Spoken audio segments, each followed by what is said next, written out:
Vous écoutez Radio Légumes et compagnie, le balado consacré à la culture et l'entretien des plantes comestibles.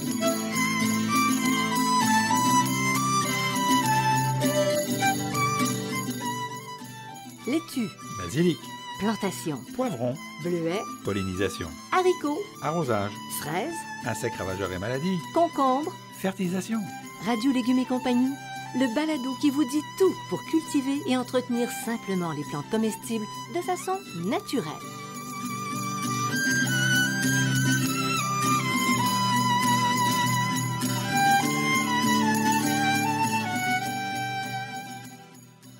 Cette émission vous est offerte par Sem Saveur, le spécialiste des plantes comestibles prêtes à planter. C'est l'heure du jardinage, car qui jardine, dîne! Des plants de légumes savoureux et colorés, de fines herbes qui font voyager, de petits fruits irrésistibles, tout prêt à planter. C'est ce que vous propose Sem Saveur. Consultez la page Facebook et le site web de Sem Saveur pour des astuces de jardinage et des idées de recettes. Bonjour, chers amis. Très heureuse de vous accueillir. Bonjour, Bertrand Dumont. Également, très heureuse de t'accueillir. Bonjour Janine. Oui, ça va bien. Oui. Bon, alors Bertrand, Oui. Aujourd'hui, on est dans les patates, toi et moi. Oui, on est dans le champ de patates. On est dans le champ de On patates. parle des pommes de terre. Alors, parle-moi de ça. Comment ça s'appelle, les pommes de terre?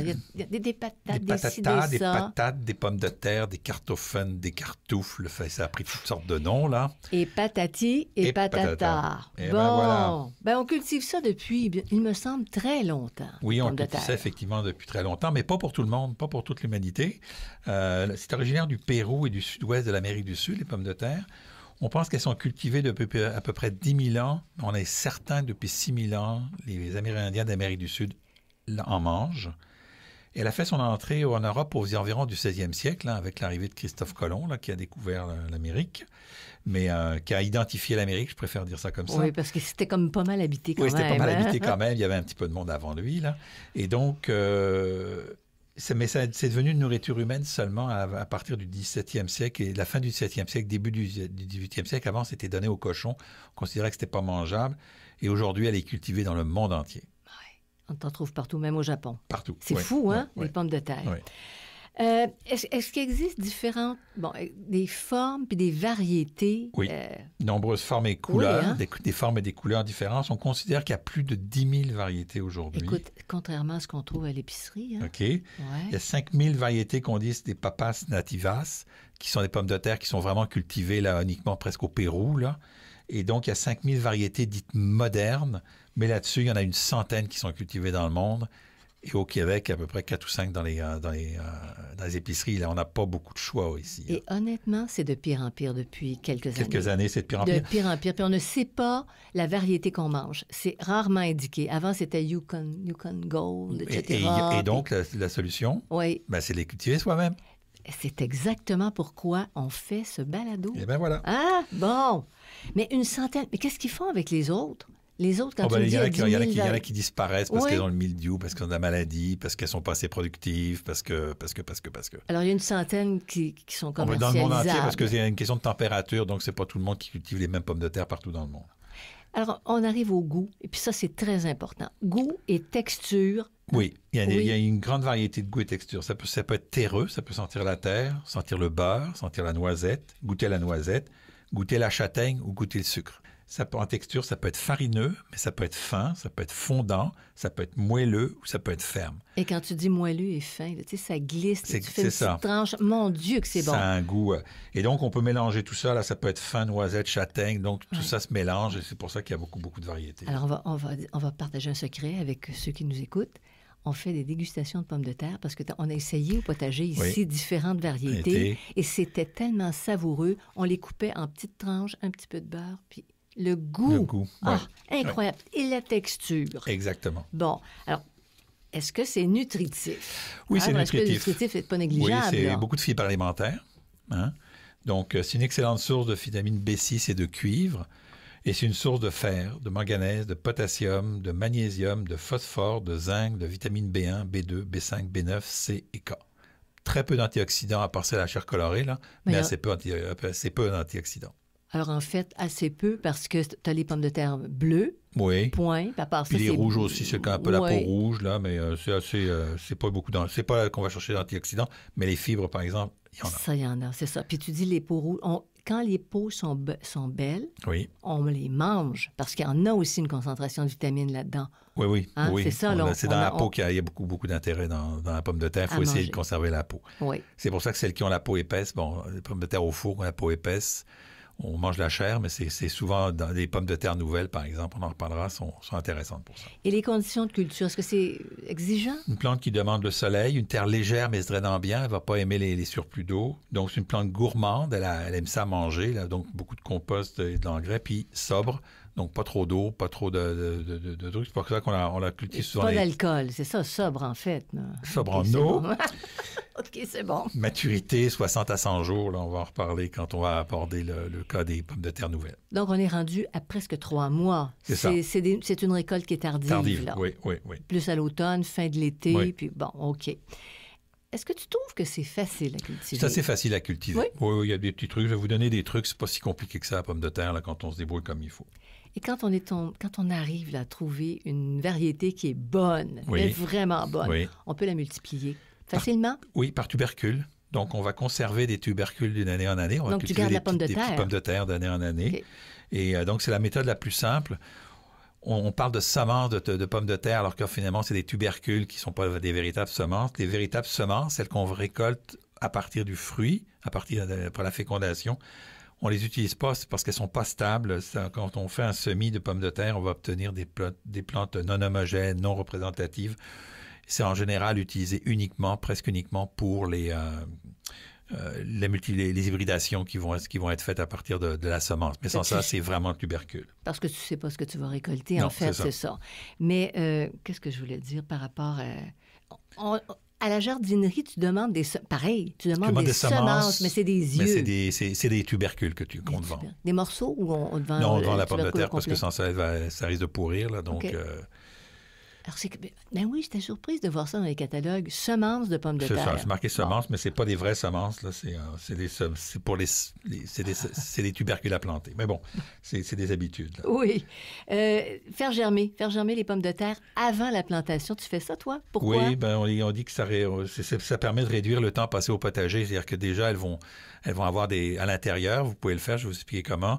Et puis, elles sont déjà poussées, donc ça va aller plus vite. La maturité va être coupée un petit peu de quelques semaines. OK. Alors, quel tubercule tu utilises pour multiplier les pommes de terre? On utilise des tubercules de l'année précédente. Et donc, si on fait face à d'importants problèmes de mildiou ou de rouille, ben, on achète des nouveaux tubercules. Donc, il faut savoir que les pommes de terre vendues dans les épiceries reçoivent un traitement anti-germinatif. Donc, souvent, elles ont de la difficulté à repartir. Sauf que c'est les pommes de terre biologiques, elles ne sont pas traitées normalement. OK? Bertrand? Oui. Antigerminatif, ça veut dire que c'est un produit chimique qu'on utilise pour Je la ne sais pomme pas de trop, terre? j'ai fait des Tu sais pas recherches, trop? j'arrive pas toujours à trouver. Là, il y a une petite information nouvelle qui est sur les réseaux sociaux depuis quelques jours. Là. Le ministère de l'Agriculture de l'Ontario ne recommande pas l'utilisation des anciens tubercules par le grand public, là, parce que ça multiplierait du mildiou, puis ça ressemblerait le mildiou dans les cultures. OK? Oui. J'ai pas toute l'information, je la cherche encore, c'est une histoire compliquée, là. Mais je vais vous reparler de ça. Si vous n'avez pas vu passer ça sur Internet, je vais vous en reparler au moment où on va parler des maladies, là. Oui. Je vais vous reparler il y a une méthode qui va nous permettre de réutiliser nos tubercules dans l'année précédente sans problème. Sans propager les maladies en question. Voilà. Parce que, écoute, à ce moment-là, tu sais, il y avait le semencier, le patrimoine, le semencier du patrimoine, puis tout ça. Si tu peux pas récupérer tes tubercules, c'est plate parce que tu n'as pas d'autonomie. Il faut que tu achètes des semences certifiées, puis ces semences certifiées-là, souvent, c'est des variétés, des variétés à grand déploiement. Tu n'as pas accès à des petites variétés. C'est ça. Mais il y a des solutions, je vais vous la donner un petit peu plus tard. On va attendre le résultat de tes recherches avec impatience. Non, mais dans le balado, je vais vous dire un petit peu plus tard comment régler le problème sans vous casser la pomme de terre. Comment faire germer les pommes de terre Ben, 4 à 5 pour la plantation? Comment tu fais ça? On fait 4 à 5 semaines avant la mise en terre. On le met dans un local à la lumière. Donc, Tu peux faire ça dans la cuisine. Dans la cuisine. Température minimale se situe entre 5 et 7 degrés, mais ça peut être plus élevé. Donc, si vous mettez ça dans votre cave à la lumière, avec une lumière allumée, 5 à 7 degrés, ça va, là. Et quand les œufs commencent à se développer, ben, on place ces tubercules de manière à ce que les jeunes pousses pointent vers le haut, parce que là, ils vont se développer dans tous les sens. Fait que là, on place les tubercules vers le haut. Parce que, oui. Moi, je vois l'œil, tu sais, avec des fossiles qui te fait un signe que c'est le haut. Ben, c'est en place. Ça a beaucoup d'imagination, cette Janine. Beaucoup d'imagination, cette Janine. Vous écoutez Radio Légumes et compagnie, le balado consacré à la culture et l'entretien des plantes comestibles.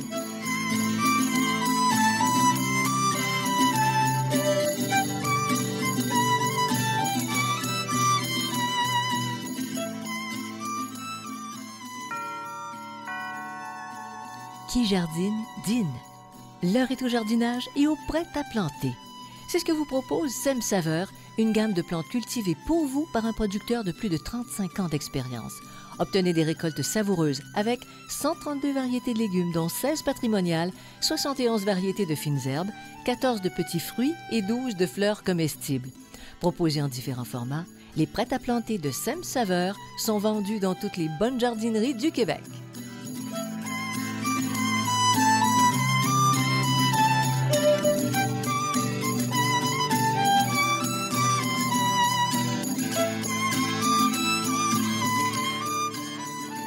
Vous écoutez Radio Légumes et compagnie, le balado consacré à la culture et l'entretien des plantes comestibles.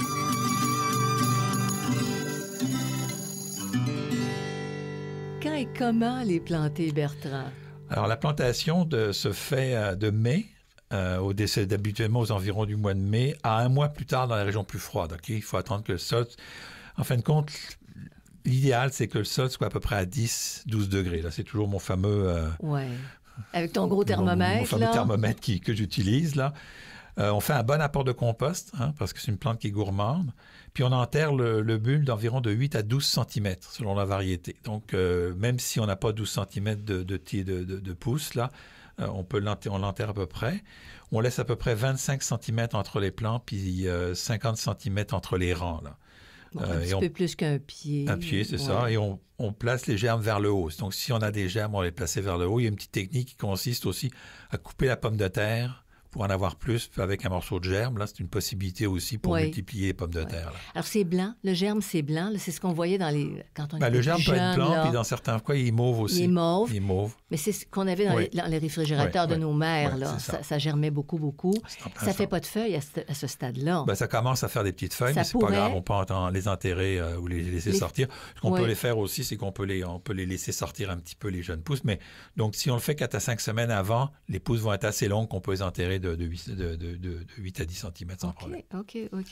Alors, est-ce qu'on peut cultiver les pommes de terre en association avec d'autres légumes? C'est très difficile. C'est une plante qui ne rentre pas souvent dans les associations, souvent les rotations, mais pas dans les associations. La seule qu'on connaît, c'est la ciboulette qui tient à distance, là, qu'on peut mettre à travers les pommes de terre pour éloigner les doryphores. Là. Donc, c'est la seule qui fonctionne, mais il n'y a pas vraiment d'associations qui sont faciles à utiliser. Bon. Alors, comment les entretenir? Parce qu'il y a des petites particularités. Oui, c'est ça. Il y a deux types de pommes de terre. C'est un peu compliqué. Là, celles qui vont faire des pommes de terre sur leurs racines, puis celles qui vont faire la pomme de terre sur leurs tiges.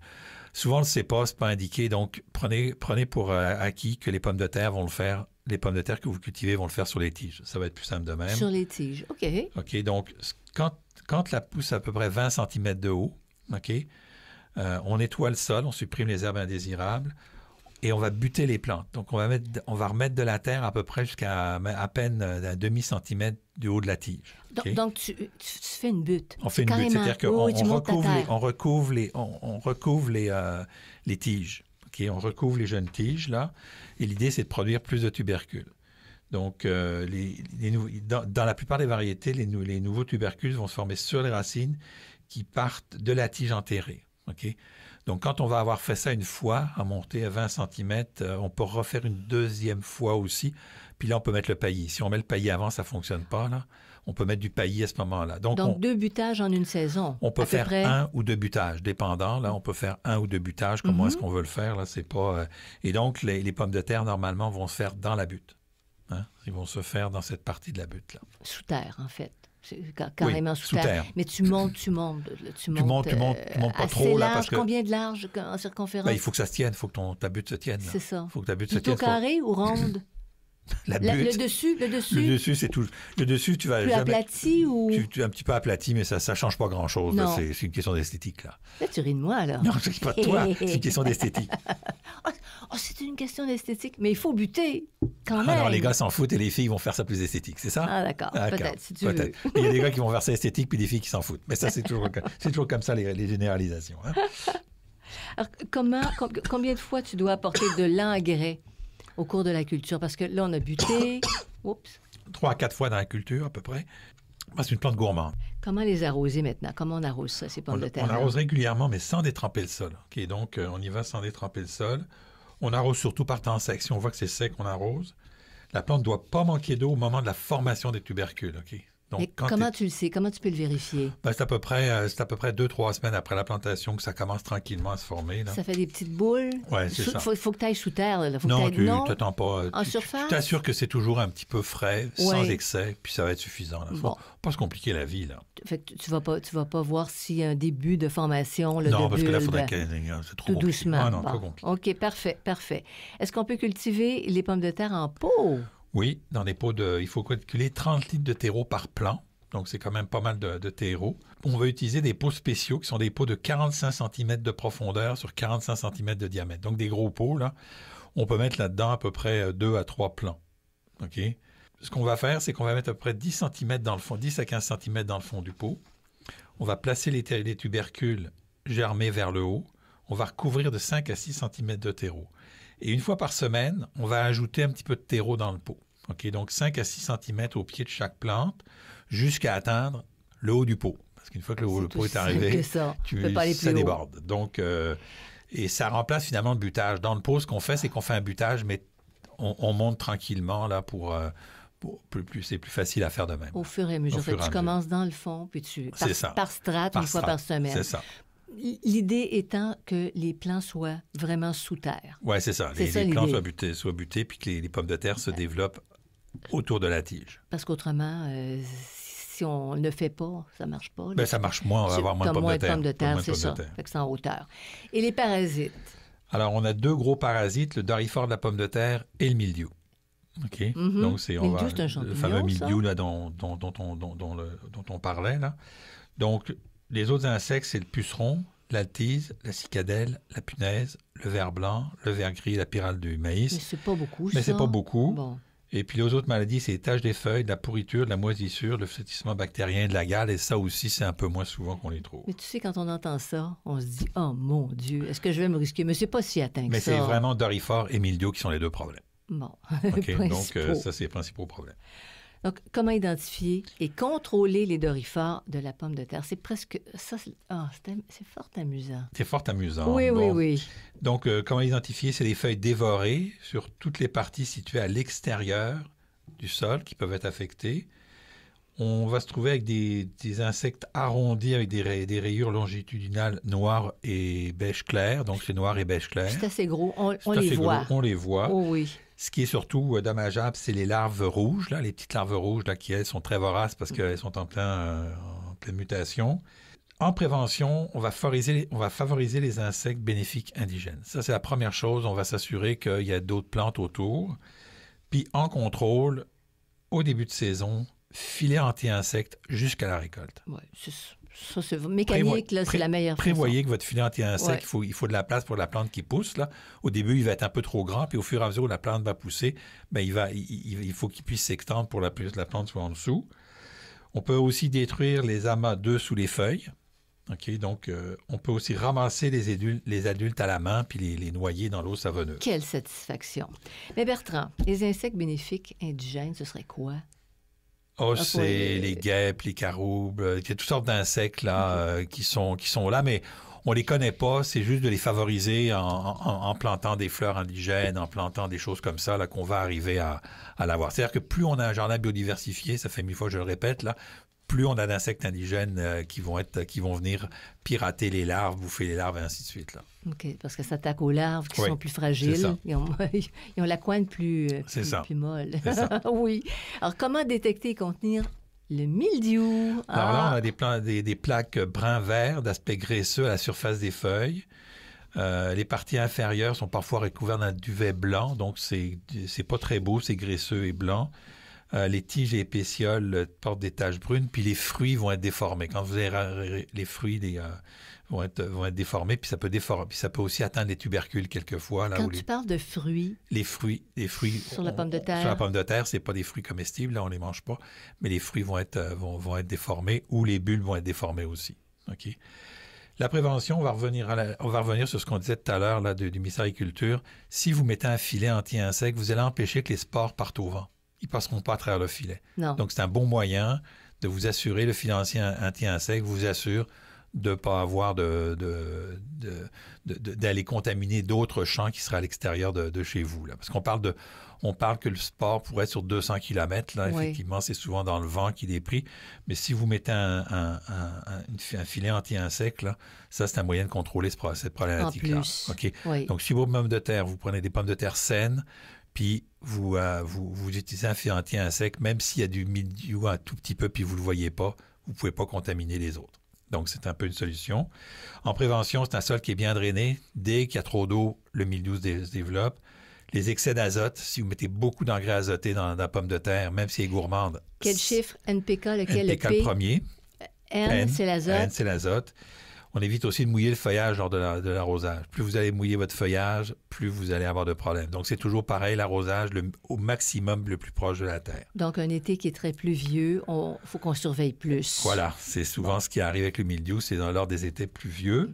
Et donc, le contrôle, c'est un traitement avec une solution à base de cuivre, de la prêle, d'acide lactique ou de l'acide citrique. Je vous dis ça, mais c'est des produits qui sont vendus sous cette marque-là, et du bicarbonate de soude. C'est les produits qu'on peut utiliser là pour traiter les pommes de terre, notamment celui à base de cuivre, qui est une très, très vieille solution. Là. Et ça fonctionne bien? Et ça fonctionne assez bien. Et le prêle, c'est pareil? On peut trouver ça à la jardinerie? Non, le prêle, il faut le faire soi-même. Le prêle et puis les solutions à base de bicarbonate de soude, même chose. On doit trouver des recettes sur Internet. Oui, on trouve des recettes sur Internet, tout ça. Bon, alors si ça survient, on est capable de préparer nos propres concoctions. Absolument.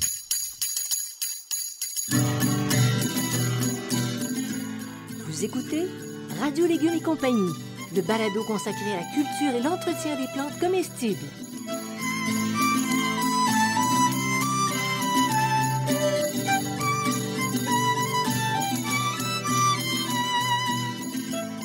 Vous êtes à la recherche de réponses sur la manière de cultiver votre potager, vos légumes et vos fines herbes? Je vous propose le Jardin potager, questions de jardinier, réponses d'un horticulteur. Dans ce livre, je réponds à plus de 1400 questions. Elles abordent aussi bien l'aménagement du potager, l'entretien du sol et des plantes que la récolte. Je réponds aussi aux questions concernant 30 légumes et plus de 20 fines herbes. Le Jardin potager, questions de jardinier, réponses d'un horticulteur, un produit 100% québécois, est en vente dans les librairies du Québec.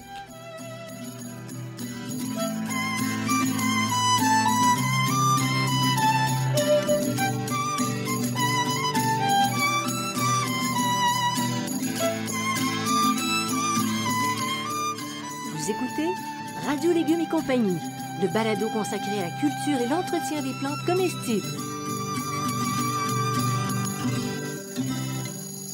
Ça va bien là, dans notre champ de patates. Oui, ça va bien. Quand récolter les pommes de terre? Alors, parce qu'il y en a. Il y a deux types de pommes de terre, ce qu'on appelle les pommes de terre nouvelles. Okay, les pommes de terre primeurs ou les pommes de terre nouvelles, les pommes de terre grelots aussi, on appelle ça parfois. Donc, la première récolte va se faire après la floraison. C'est tout simplement des pommes de terre qu'on récolte qui sont pas encore arrivées à très grosses, mais qui sont beaucoup plus petites et souvent beaucoup plus goûteuses. Toutefois, il faut vérifier que les tubercules sont bien colorés avant de les récolter. Si c'est trop vert, on n'est pas dedans. Je vais vous revenir pourquoi le vert est important. Mais là. c'est ça que tu veux dire? Mais c'est ça. Il ne faut pas qu'il y ait de vert dedans. Il faut qu'elles soient bien colorées. La couleur, si elles sont blanches, rouges ou jaunes, il faut qu'elles soient bien colorées. Les pommes de terre de conservation, Ben, on les récolte quand le feuillage commence à jaunir et que là, on arrête les arrosages. Là, ça commence à jaunir, on arrête les arrosages. Le feuillage va devenir complètement desséché et là, c'est le signe que les pommes de terre sont prêtes. Ce que vous allez voir dans les champs, ils vont passer des herbicides pour tuer le feuillage, pour faciliter la récolte. Ah. Mais vous n'avez pas besoin de faire ça. Là, ça va se faire tout seul dans votre pot potager. Tu coupes l'arrosage, un point, c'est tout, puis ça se fait, c'est ça. Mais le feuillage commence à jaunir, à dessécher avant. Mm-hmm. Là, tu arrêtes l'arrosage, puis là, c'est correct. L'arrosage, ça se fait délicatement avec une fourche bêche quand vous êtes en pleine terre. L'arrachage. L'arrachage, pardon, oui, l'arrachage. On fait attention de ne pas abîmer les tubercules, parce qu'un tubercule abîmé, il se conserve moins longtemps. On récolte en plein soleil, en général, et on laisse sécher quelques heures sur le sol, enfin 1 ou 2 jours au soleil, si possible, et on les ramasse. C'est sûr que les producteurs, eux autres, ils ramassent tout de suite, là. Mais ils laissent sécher en plein champ? Non, ils ne laissent pas sécher. Avant, on faisait ça, mais maintenant, comme ils ramassent dans les caisses directement, là, ils ne laissent pas, mais ils vont les mettre souvent, parfois dans des endroits plus à sécher, là. Mais s'il y a pas... Puis ils récoltent sur un terrain très sec, parce que si le terrain est humide, c'est pas récoltable, donc ça fonctionne pas. Mais nous, là, au potager... On les arrache complètement. On les arrache complètement. On laisse quelques heures au soleil et puis on supprime les tubercules abîmés, malades ou pourris. Là, puis ceux qui ont de la maladie, ça, on les met au compost. On revient sur la couleur verdâtre. Oui. On dit que c'est pas consommable. Est-ce que c'est même toxique? Oui, c'est exact, c'est toxique. Ah ouais. Parce que quand elles sont exposées à la lumière, les tubercules ils vont produire de la chlorophylle qui va favoriser la production de la solanine. Et la solanine, c'est un produit qui est toxique. Qu'on trouve dans les feuilles de tomates, dans les feuilles de pommes de terre. Dans les fleurs de pommes de terre, dans les baies de pommes de terre qui sont toxiques parce qu'elles ont une haute teneur en solanine. C'est pour ça qu'on dit qu'il ne faut pas manger le feuillage, les fleurs ou les baies parce que c'est extrêmement dangereux. Même en petite quantité, il peut être toxique. Toxique à en mourir, je ne pourrais pas le dire, mais toxique en être très malade, oui. Oui. OK, diarrhée, nausée, compagnie. Donc, on évite, on mange vraiment juste le tubercule qui est bien coloré. Parfait. Alors, on est bien enligné sur la couleur. Est-ce qu'on devrait laver les pommes de terre quand on les cueille soi-même? Non. Là, puis tout ça? Jamais? Non, jamais. Bon. On vous les vend lavés parce que les gens les veulent laver, mais tout simplement, on enlève la terre avec les mains. La fine couche de terre qui va rester sur la peau, elle va protéger les tubercules contre la pourriture en réalité. Donc, c'est ça l'avantage. Les anciens ne lavaient jamais les pommes de terre avant de les rentrer dans le caveau. Là. Ils les laissaient comme ça. Et donc, on va les laver au moment de les cuisiner. Hein? On va les ressortir, on va les brasser, on va enlever la terre avec les mains, puis on va les laver à ce moment-là. Juste avec les mains? Donc, on ne les brosse pas un petit peu avec une brosse molle? Non, on va juste les passer sous l'eau, puis on va enlever la terre. Mais cette terre, pendant la conservation, cette terre, elle protège les pommes de terre de la pourriture. Donc, elle a un rôle à jouer. Un rôle à jouer. Fait que tu les nettoies suffisamment pour pas saloper tout ton frigo. Ma mère, en France, ma mère faisait venir les pommes de terre par sac de 25 kilos. On était quand même nombreux chez nous. Et les pommes de terre avaient toujours terreuses. Elles n'étaient jamais lavées, ces pommes de terre-là. Et donc, on les mettait dans la cave qui était un peu un caveau. Et on les récoltait au fur et à mesure et on les récoltait. On allait les chercher au fur et à mesure. Oui. Ma mère nous envoyait chercher pommes de terre à la cave, ramène-moi tant de pommes de terre. Et donc, les pommes de terre étaient terreuses, elle les lavait et là, après ça, elle les épluchait. Est-ce qu'elles germaient? À la fin de la saison, oui. Beaucoup? Tu avais des grands germes longs? Oui, il y avait des grands germes, il y avait des grands germes longs parce que elles n'étaient pas traitées à l'époque. Il n'y avait pas d'antigerminatif à l'époque. Est-ce que ça se mangeait quand même? Parce que je vous parle d'un temps que les moins de 20 ans ne peuvent pas comprendre, mais facilement comprendre. Je suis sûr qu'ils vont trouver que c'était probablement la meilleure méthode. Oui, c'était une très bonne méthode. Plus tu garderais tes pommes de terre qui n'ont pas subi de traitement antigerminatif au froid, moins vont germer au frais. Oui, pas au froid. Ça prend un peu de chaleur puis un peu de lumière. Là. Et souvent, c'est pour ça souvent que elles vont commencer à germer, mais les germes vont être blancs. Ils sont pas colorés, ils sont pas verts ou de couleur. Mais tu peux manger parce qu'il n'y a pas de chlorophylle. Mais tu peux manger la pomme de terre quand même. Oui, je peux te dire que nous, on les mangeait même germées, les pommes de terre. Même germées, ben oui. Oui, on jette pas une pomme de terre parce qu'elle est germée, là, franchement, là. Puis de quelle manière les manger? Bertrand, la pomme de terre, on la mange de 150 millions de façons. On fait même des bonbons. Puis ça, je sais pas si c'est juste québécois, mais on fait des bonbons à la pomme de terre, puis c'est ça, j'ai jamais mangé ça. Ah, c'est bon! Ah bon? Mais oui! En purée, pilée, braisée, bouillie, en frites, en chips. D'ailleurs, si ça vous intéresse, je raconte dans mon livre Étonnante histoire de légumes et de fines herbes, l'histoire des frites et l'histoire des chips. Ah, c'est une belle histoire. Moi, je trouve ça très intéressant. Belle histoire. Ben alors, c'est tout. On Oui. sort du sort de patate. Oui. Bon, ben merci beaucoup pour toutes les informations, Bertrand. Si les gens veulent nous suivre, ben ça se continue. Vous allez sur radiolégumes.com, vous cliquez sur la case Subscribe et vous restez informé de toutes les parutions. Parce que des fois, il y a des précisions. Oui. Vous écoutez, si vous voulez, 24 sur 24. oui, la bande de Cadeau balado. Chaussette. Merci à Sam Saveur, Xavier Gervais-Dumont pour la musique, son frère Charles pour l'assistance technique. Eh ben voilà, merci beaucoup. Au revoir et à bientôt. Portez-vous bien. Bye.